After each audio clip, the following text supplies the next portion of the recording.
Buenas tardes y bienvenidos a nuestro quinto teórico práctico de gramática 2018. En esta oportunidad vamos a desarrollar un concepto que probablemente hayan comenzado a ver en teóricos y hayan escuchado mencionar en los prácticos, que es el concepto de actante. Vamos a comenzar por delinear algunas definiciones respecto del nominal para luego llegar a la cláusula transitiva prototípica y determinar cuáles son esos participantes que intervienen en una cláusula transitiva prototípica y no tan prototípica según el caso. Al final del desarrollo teórico de la clase de hoy van a encontrar la resolución de los ejercicios que les dejé en el teórico práctico número 4 y luego una serie de consignas a desarrollar para nuestro próximo teórico práctico, que obviamente van a encontrar corregido en el próximo video para que ustedes puedan chequear si sus respuestas eran las correctas. Seguimos en contacto y nos encontramos en nuestro próximo teórico práctico. Muy bien, vamos a comenzar entonces por repasar algunos conceptos relacionados con la noción de nominal. ¿Qué es un nominal? Un nominal es una construcción que tiene un nombre como núcleo, designa una cosa y la hace foco de atención momentánea. ¿Qué significa que la hace foco de atención momentánea? Por ejemplo, si yo digo la botella celeste, no hay otra opción en este universo de discurso que esta botella que está sobre la mesa. ¿Por qué? Porque todos estamos de acuerdo que aquí y ahora me estoy refiriendo a esta botella. No hay otra en el universo de discurso que pueda entrar o que pueda responder a esa designación en este momento para hablante y oyente. Bien, por otro lado, el nominal, la botella celeste, puede ser origen o destino de una cláusula transitiva prototípica. ¿Qué quiere decir que puede ser origen o destino? Que en una oración como por ejemplo, Vanina abrió la botella celeste, tanto Vanina como la botella celeste son nominales. ¿Cuál es el origen de la acción? El origen de la acción es Vanina, que es un nombre propio, y la botella celeste es el destino de la acción, es el objeto. Quiere decir que Vanina va a cumplir la función de sujeto y la botella celeste la de objeto.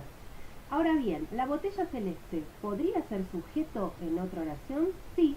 Por ejemplo, en la botella celeste fue abierta por Vanina o la botella celeste se abrió.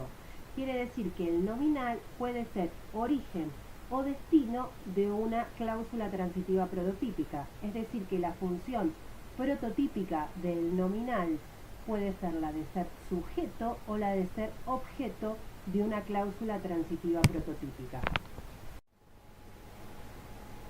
Dijimos que el nominal es una construcción que lleva un nombre como núcleo y puede funcionar en una cláusula como el origen o como el destino de la acción. En las primeras clases teóricas habrán visto el concepto de modelo cognitivo idealizado como una estructura compleja de organización del conocimiento, como una abstracción de la realidad que es resultado de experiencias recurrentes en combinación con habilidades que organizan nuestro pensamiento. El modelo cognitivo idealizado de escenario es el que responde al prototipo de nombre sustantivo, porque concibe el mundo como un fondo en el que se recorta un objeto.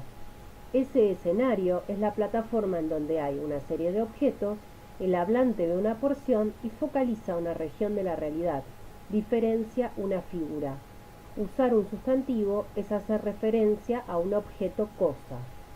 El otro modelo cognitivo idealizado, que es el que llamamos de bola de billar, es el que concibe el mundo poblado de objetos físicos que interactúan energéticamente entre sí. Por eso la metáfora de la bola de billar, porque uno golpea con el taco una bola que transmite energía sobre otra que se mueve por efecto de la primera. Ese modelo cognitivo idealizado es el que vamos a asociar con la noción de cláusula transitiva prototípica. Una cláusula transitiva prototípica va a anclar justamente en esta noción de interacción de objetos y transmisión de energía de uno a otro. A partir de estos dos modelos cognitivos idealizados, consideramos que el nominal es una construcción que funciona como origen o destino de una cláusula transitiva prototípica. En una cláusula transitiva prototípica esperamos que la energía surja de un agente y se desplace sobre un paciente. Ese paciente se ve afectado por la acción que se originó en el agente. En una cláusula de este tipo, el agente va a ocupar la función de sujeto.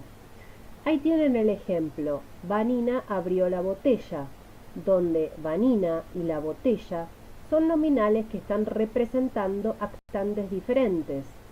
Vanina tiene todos los atributos del agente prototípico. Es humano, tiene voluntad y desplaza energía sobre un paciente, que en este caso es la botella. Decimos que la botella es un paciente porque se ve afectado y cambia.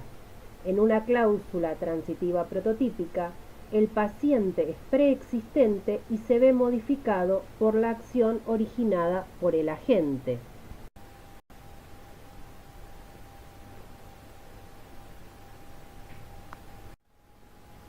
Dijimos que el hablante concibe al mundo poblado de objetos que se mueven e interactúan entre sí energéticamente, que entran en contacto, y por eso que el modelo cognitivo idealizado de bola de billar da origen a aquello que el hablante formula a través de un verbo. ¿Qué es lo que formula? Una acción. Y esa acción prototípicamente debe tener un participante que la origina y otro que la recibe. La función prototípica del nominal, en este esquema de cláusula transitiva, es ser núcleo del sujeto o, en su defecto, del objeto. Vanina es el núcleo del sujeto en el ejemplo que vimos y la botella es el núcleo del objeto. En un mensaje transitivo prototípico estamos pensando que hay espacio, tiempo, sustancia y energía. Quiere decir que esa transmisión de energía se da en un espacio dado, en un momento dado y con ciertos participantes. Hay un actante que funciona como origen de la acción, hay un verbo que funciona como transición y un actante que es destino, es el que recibe la acción. Y entre origen y destino hay transmisión de energía. Por eso decimos que el modelo cognitivo idealizado de bola de billar fundamenta la cláusula transitiva prototípica. Se espera que la cláusula transitiva prototípica sea declarativa o enunciativa, es decir, que el hablante transmita esa información con certeza. Volviendo al ejemplo que dimos antes, si en lugar de Vanina abrió la botella, la cláusula fuera quizás Vanina abrió la botella, ya no estaré frente a una cláusula declarativa, sino dubitativa. En ojalá abra la botella, estaré frente a una cláusula desiderativa. Y en abrí la botella, la oración es exhortativa. Por eso, estos últimos ejemplos no son buenos ejemplos de cláusula transitiva prototípica. Además, la cláusula transitiva prototípica es afirmativa. Vanina no abrió la botella no es una cláusula prototípica. Esperamos también que la cláusula transitiva prototípica sea simple y no una oración compuesta. Una oración simple es la que tiene una sola cláusula. Una oración compuesta tiene más de una. Por ejemplo, Vanina abrió la botella que compró ayer, es una cláusula compuesta porque tiene una cláusula incluida, que compró ayer, y esa cláusula depende de la oración principal. Entonces, en una oración compuesta, no tendremos un buen ejemplo de cláusula transitiva prototípica. También dijimos que la cláusula transitiva prototípica tiene dos participantes obligatorios: un agente, que es el que orienta la acción, y un paciente, que es el que está afectado por la acción del verbo. Y cuando hablamos de afectado, nos referimos a que el paciente tiene que sufrir un cambio. El primer participante es un orientador o agente. En el caso de Vanina abrió la botella, es Vanina. Ese agente debe mostrar mayor actividad que el paciente, se espera que sea humano, que sea contable, es decir, que pueda ser delimitable en unidades y que pueda ser recortable contra un fondo. Dijimos entonces que ese primer participante de la cláusula transitiva prototípica es lo que llamamos un orientador o agente. En el caso de Vanina abrió la botella, dijimos que el orientador o agente es el nombre propio. Ese actante agente es el que reúne la mayor cantidad de atributos. Es activo, cumple la función sujeto en la oración y prototípicamente ocupa la primera posición en la oración. En Vanina abrió la botella, el agente Vanina ocupa la primera posición, abrió ocupa la posición 2 y la botella ocupa la posición 3. Ese es el orden canónico del español. Sujeto en posición 1, verbo en posición 2 y objeto en posición 3. Obviamente, ese orden se va a ver alterado en la mayoría de los casos, como en la botella fue abierta por Vanina o se abrió la botella. El agente es más humano, es contable y se corresponde con el pronombre de caso nominativo. Esto último es algo que hemos mencionado en algún momento, pero que me gustaría desarrollar un poco más ahora.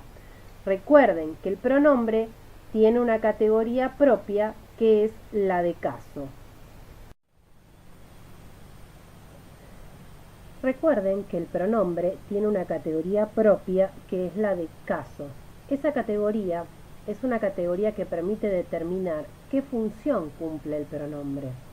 Entonces, cuando decimos que el agente se corresponde con el pronombre de caso nominativo, nos referimos al caso que se corresponde con la función sujeto. Son los pronombres yo, tú, él, nosotros, vosotros y ellos. El caso acusativo es el que responde a la función de objeto. Son los pronombres me, te, lo, nos, os y los. Y el caso dativo es el que responde a la función de objeto indirecto. Me, te, le, nos y les. Entonces, volviendo al agente, dijimos que se corresponde con el pronombre de caso nominativo, que es el que cumple la función de sujeto. Y ese sujeto está asociado morfológicamente con el pronombre personal nominativo y además una forma verbal conjugada que concuerda en persona y número a través de la flexión. Entonces, el agente debe concordar morfológicamente con el verbo en persona y número. En Vanina abrió la botella puedo sustituir el nombre propio por ella. En cambio, puedo pronominalizar la botella con la, que está en caso acusativo. Cada actante, rol semántico, papel temático o argumento, según la bibliografía que tomen, ocurre una sola vez. En Andrés pintó la pared con rodillo, hay un solo agente representado por Andrés. El esquema actancial de pintar, en este caso, es pintar más un agente, que es Andrés, más un paciente, que es la pared, más un instrumento, que es el rodillo. Es decir, si analizamos el esquema actancial, diremos que el verbo es pintar y que los actantes son un agente, un paciente y un instrumento. Entonces, cada papel temático ocurre una sola vez, incluso aunque haya más de un nominal que lo represente. Por ejemplo, si el ejemplo fuera Andrés y Pedro pintaron la pared con rodillo, de todas maneras tendríamos un solo agente. Pero podría haber combinación de actantes entre sí según cómo se perciba el actante. Por ejemplo, en Andrea cruzó la calle es un paciente, pero es un paciente locativo, de acuerdo con la percepción del lugar que le ofrecemos a ese paciente. Vamos a hacer a partir de aquí un repaso por todos o casi todos los actantes con los que se van a encontrar de aquí en adelante cuando analicen las cláusulas. El agente es el que instiga la acción y además es autor de la acción. Es más animado, tiene voluntad, es más humano y se corresponde con la función de sujeto. En Sofía pinta, Sofía quiere pintar, no es una cosa en su sujeto animado y está relacionado con la función sujeto de la cláusula. Sofía es el sujeto de Sofía pinta. El agente es instigador y es autor de la acción. Es quien tiene la voluntad y quien la realiza. El actante causa es un actante que tiene menos voluntad y es menos animado. Comparte rasgos con el agente, como el de ser fuerza autora de la acción, pero no tiene voluntad y no es animado. En el ejemplo, la inflación provocó la caída de las ventas. La inflación sería el actante causa del verbo provocar y la caída de las ventas sería el paciente, de modo tal que la inflación se comporta como un actante causa en el sentido de que es quien realiza la acción, la fuerza autora de la acción, pero comparte algunos rasgos con el agente, aunque no en su totalidad, dado que no es un actante que tenga voluntad y tampoco es animado. El instigador o iniciador es el actante que inicia la acción, pero no la ejecuta, no es el autor.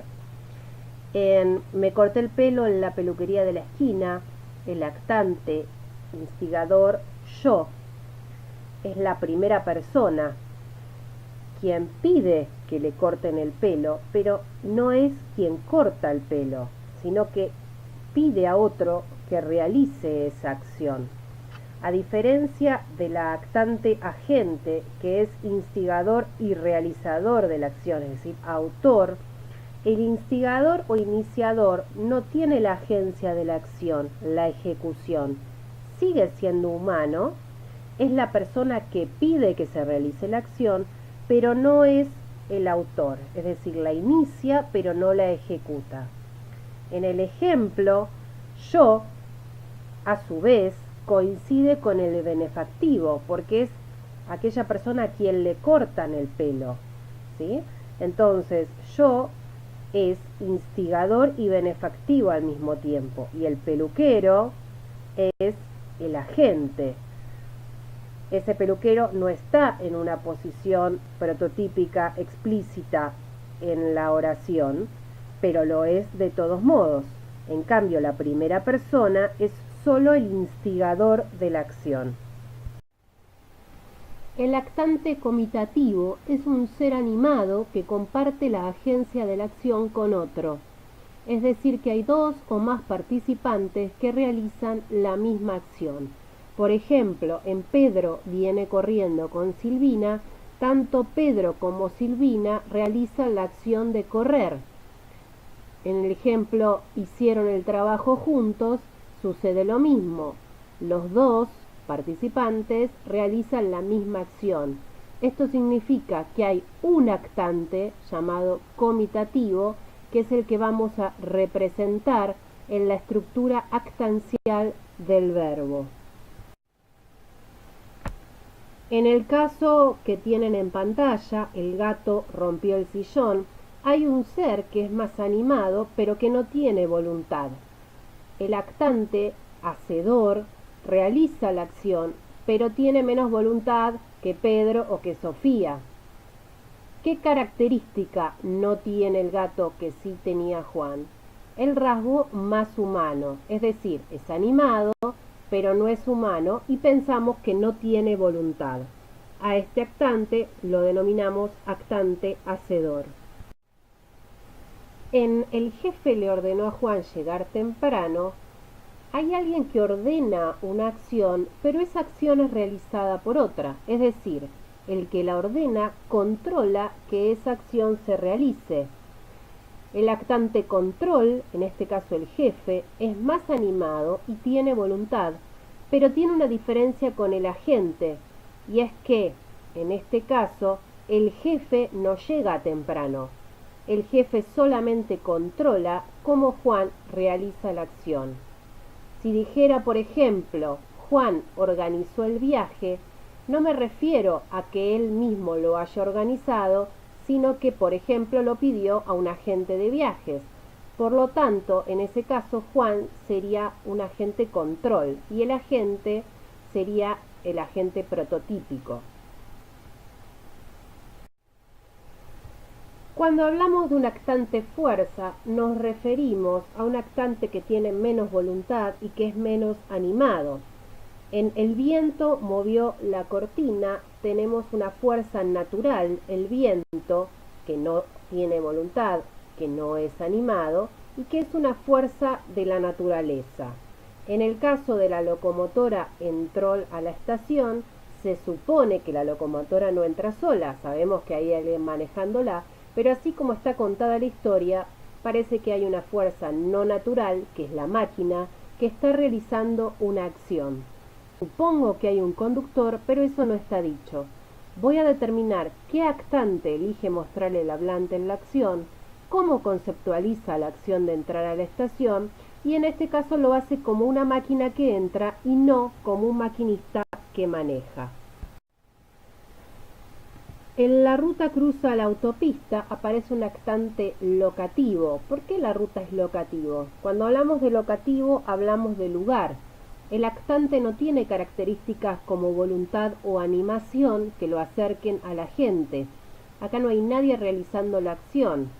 No hay una ruta cruzando. Uno imagina más bien esto como una intersección, es decir, en principio hay un lugar, que sería la ruta, que forma parte de un cruce.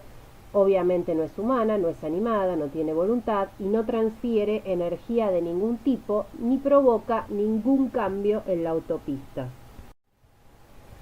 En Sofía aprende rápido o Andrés se parece a Pedro, aparece un actante que es un ser animado y soporta experiencia mental, una sensación, una emoción, como en estoy cansada, tranquila, nerviosa, en donde no hago nada para que eso me suceda.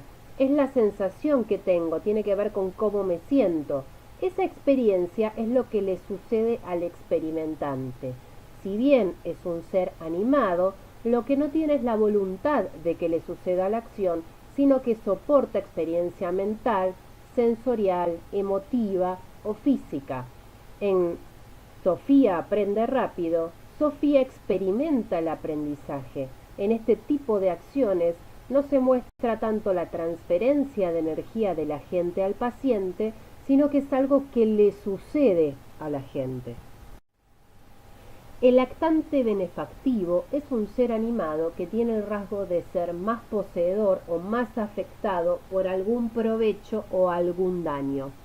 O sea, hay una acción intencional y el benefactivo recibe indirectamente esa acción, algún provecho o daño. Él no tiene la voluntad de generar la acción. En esos casos, el actante posee algo, está afectado por algo. En El jurado le entregó el premio al ganador, el jurado es el agente, el premio es el paciente y el ganador es el benefactivo, porque es quien indirectamente recibe la acción de entregar. Si digo, Juan me rompió una pierna, el pronombre me también está representando un benefactivo. Juan es un agente, una pierna es el paciente y me está representando un benefactivo. Prototípicamente el benefactivo aparece con verbos como tener o regalar, pero también con verbos como romper. Este actante benefactivo se ve representado por un pronombre dativo, pero también puede aparecer representado por nominales expresos. Puede ser un agente poseedor o un agente afectado por provecho o por daño, por la acción intencional de alguien.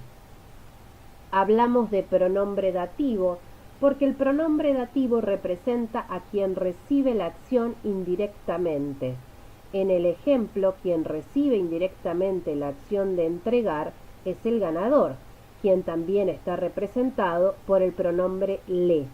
La función que va a cumplir es la de objeto indirecto. El actante benefactivo puede aparecer acompañado de agentes voluntarios como el jurado en el ejemplo que vimos. Pasemos al actante paciente. Verán ustedes que aparece mencionado como hipercaso paciente porque vamos a ver varios subtipos del caso paciente y cada subtipo o cada manifestación de este grupo es un paciente pero con algunas diferencias de los demás.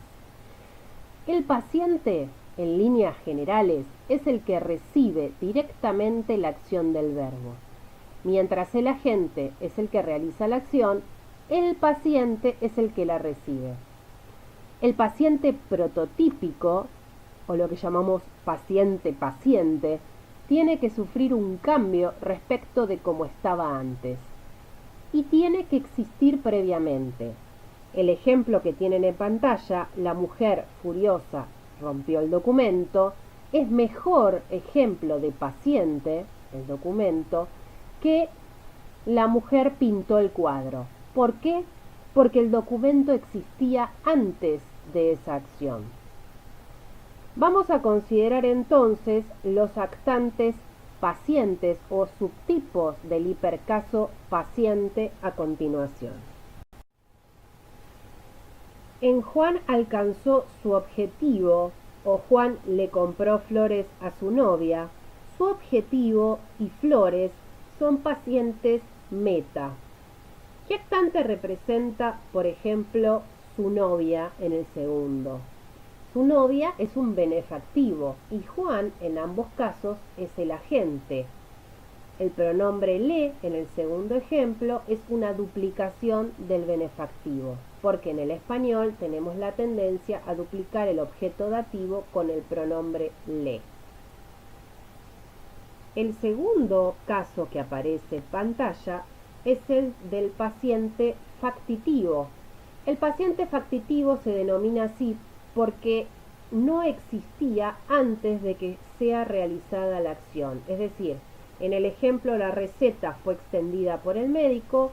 La receta es el resultado de que el médico haya escrito algo, una indicación. La receta no existía y a partir de la acción del médico existe.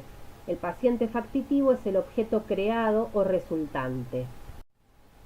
El paciente tema, que es el que aparece allí en los ejemplos, ese alumno tiene 20 años o mi vecino tiene un auto nuevo, es aquel que no reúne casi ninguna de las características del paciente prototípico, porque no se ve el cambio de estado ni la afectación de este paciente. En cambio, en el paciente cambio de estado, que tienen ejemplificado allí en el acusado fue condenado a prisión perpetua, lo que vemos justamente es el cambio de estado de aquel paciente luego de haber sufrido la acción ejecutada por el agente.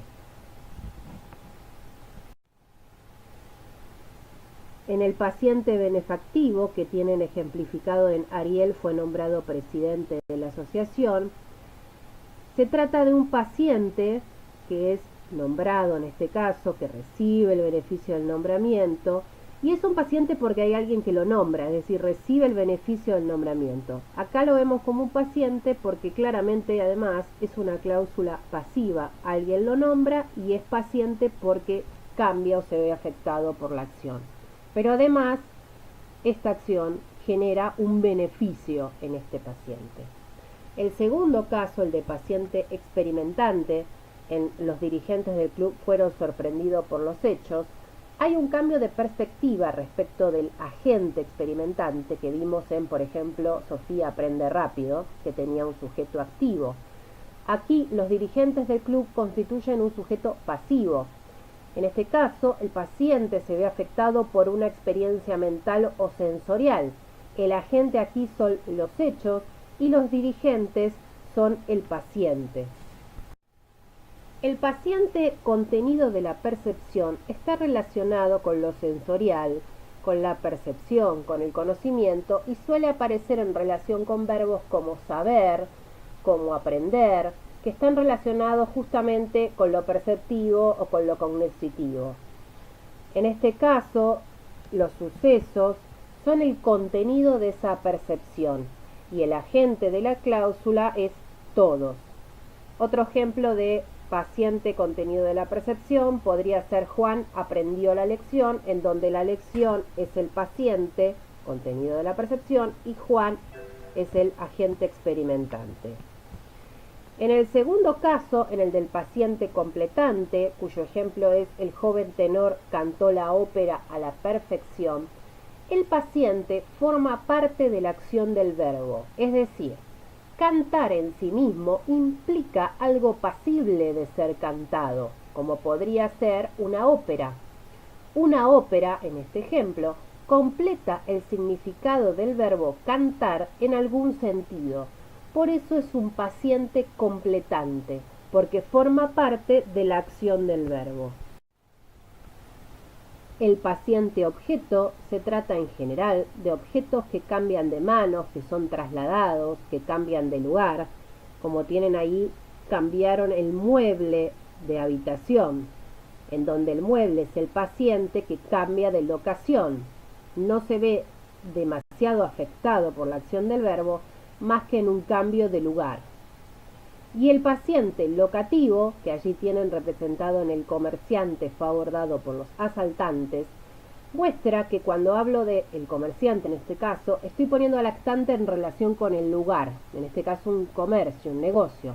Es un paciente, pero es un lugar al mismo tiempo. Cuando hablo de locativo, siempre estoy hablando de lugar. Los actantes que vamos a ver a continuación, ya cerramos el hipercaso paciente y pasamos a otro tipo de actantes, suelen ser bastante sencillos de identificar. Vamos a comenzar por el actante instrumento, que nos muestra el elemento que se utiliza para realizar la acción. Ahí tienen el ejemplo, arregló el jardín con la pala nueva. La pala nueva es el instrumento con que el agente arregla el jardín, con que realiza la acción. Cuando hablamos de actante locativo, como en la maceta está en el jardín, no hablamos de circunstante, porque no representa una circunstancia de realización de la acción, sino que está mucho más imbricado con la acción del verbo y expresa la posición o extensión del estado o la actividad del verbo en sí mismo. Y ahora sí, pasando a los circunstantes, tenemos aquellos actantes que expresan las circunstancias en que se realiza la acción expresada por el verbo. Entonces tendremos circunstantes de tiempo, de modo, de lugar, de fin, de compañía. Ahí tienen el ejemplo del circunstante de tiempo. La sesión duró 12 horas. 12 horas muestran la extensión de tiempo en la que se realizó esa acción. En el segundo ejemplo, entró con elegancia a la reunión, expresa el modo o la manera en que se lleva a cabo la acción del verbo. En el circunstante de lugar, celebró sus 15 años en el campo, muestra el lugar en el que circunstancialmente se lleva a cabo la acción del verbo. En el de propósito o fin nos muestra el objetivo final de la realización de esa acción.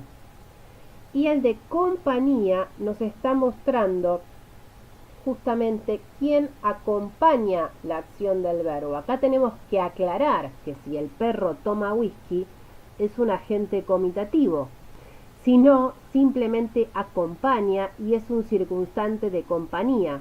Esa es la diferencia entre Pedro y Sofía corren y Ana tomó whisky con su perro. En el primero los dos corren. En el segundo, cuando tenemos un circunstante de compañía, solo Ana toma whisky y el perro le hace compañía. A partir de aquí vamos a ejercitar la identificación de los actantes con un texto breve que les propongo. Vamos a prestar atención a las cláusulas subrayadas para identificar los actantes de la situación conceptualizada por el verbo y les voy a enviar vía campus el resto de los textos para que ustedes puedan ejercitar y en el próximo video autocorregir lo que hayan podido hacer. La primera oración, el médico recibió la correspondencia con el paquete de los periódicos, presenta el verbo recibir, que requiere un poco más de análisis. El primer actante que aparece es el médico, que es un benefactivo, es un agente porque realiza una acción, pero además recibe un beneficio. El que recibe, el médico, es un agente benefactivo, es mucho más agentivo que un paciente benefactivo, porque él recibe, tiene la voluntad de recibir, pero además obtiene un provecho de eso. El otro actante está representado por el nominal, la correspondencia con el paquete de los periódicos, y es un paciente objeto. En la segunda oración puso a un lado los boletines de propaganda científica. Tenemos el verbo poner con un agente, el médico, que aparece como un sujeto tácito, un paciente, los boletines de propaganda científica, y un actante locativo a un lado. En leyó superficialmente las cartas personales, aparece el verbo leer con un agente experimentante, el médico, un paciente contenido de la percepción, que son las cartas, y luego tenemos dos circunstantes, uno de tiempo, que es luego, y uno de modo, que es superficialmente.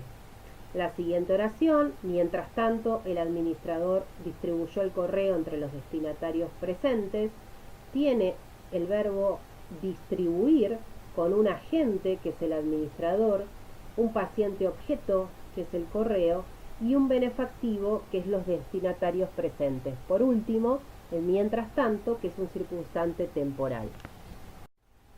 En una carta aérea de bordes azules aumentó la tensión de sus nervios. ¿Les parece que la carta es un agente prototípico? Más bien podríamos combinar los actantes. Por ejemplo, un agente causa. La carta aérea sería una causa. La tensión de sus nervios podría ser un paciente benefactivo porque hubo un aumento de los nervios. Y no olviden que si hablo de benefactivo no quiere decir que necesariamente salió beneficiado con el hecho. Y nos queda la última oración. El médico rompió el sello de los periódicos, donde tenemos un agente, el médico, y un paciente o paciente prototípico, porque reúne todos los atributos del paciente, que es el sello de los periódicos. Con esta última oración terminamos la ejercitación correspondiente al teórico práctico de hoy y les dejo el texto o los textos que continúan para que ustedes puedan resolverlos para la próxima. Les pido que no envíen la ejercitación por mail a menos que yo se los pida. De lo contrario van a tener la corrección de los ejercicios en el próximo video. A continuación les dejo la corrección de los ejercicios que les había pedido en el video anterior. Tienen la conjugación de los verbos pedidos en los tiempos y modos solicitados para que ustedes puedan ir comprobando si la segmentación en morfemas que fueron haciendo era la adecuada.